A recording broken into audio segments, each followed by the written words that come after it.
qatı qidalanmaya başlayana qədər uşaqlar istənilən halda, istədiyi zaman əmizdirilməlidirlər, istədiyi zaman süd vermək lazımdır və anaların ən çətin dövrü ilk 3 aydır.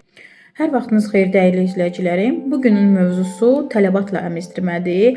Tam elə bugün baxdığım körpələrdən birinin valideyni 2 aylıq olmasına rəğmən onu tələbatla deyil, saatla əmizdirdiyini bildirdi və bunun öz başına deyil, öncəki pediatrın məsləhəti ilə elədiyini dilə gətirdi və mən buradan baxmayaraq ki, daim yazıram, izah eləyirəm, əmizdirmə haqqında çox sayda paylaşımlarım var və bu paylaşımları oxuyub heç mənim yanıma gəlmədən, heç mənimlə şəxsən tanış olmadan və ana südü məsləhətinə gəlmədən belə bunları oxuyub, riayət edərək çox gözəl nəticə alan analar var və bunların sayı doğrudan da çoxdur və mən bununla çox fəxr edirəm, bu cür analarla daha doğrusu çox fəxr edirəm və çox sevinirəm ki, yazdıqlarımın faydası olur.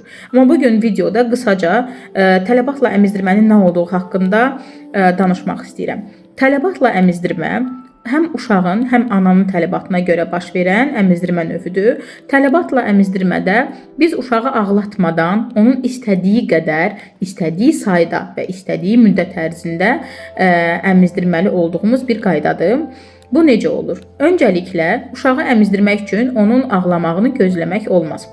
Uşaq yatmış vəziyyətdəykən belə artıq tərpənməyə başlayırsa, başını sağa sola çevirirsə, necə deyirlər, axtarmağa başlayırsa, daha doğrusu axtarma refleksini sərgiləyirsə, biz ona artıq süd verməyə başlamalıyıq. Yəni onu dərhal döşə qoymalıyıq. Bəli, hətta tam oyanmadan, altını dəyişmədən, sırf ehtiyacı var deyə və biz bu ehtiyacın əlamətlərini görürük deyə artıq döşə qoymalıyıq, süd verməliyik. Eyni zamanda tələbatla əmizdirmə uşağın əmmə müddətini qısıtlamır, yəni məhdudlaşdırmır.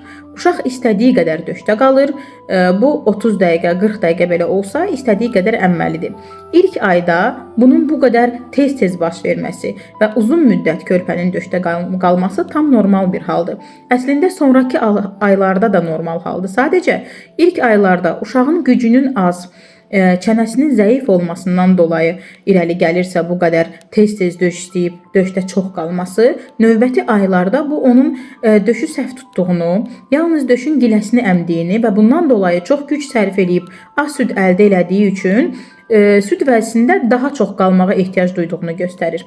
Bununla təbii ki, işləmək daha yaxşıdır. Təbii ki, uşaq doğulan kimi ana südü məsləhətçisinə müraciət edib canlı görüş tələb eləmək və onun əmizdirmə tərzinizə nəzarət eləməsi, diqqət yetirməsi daha yaxşıdır.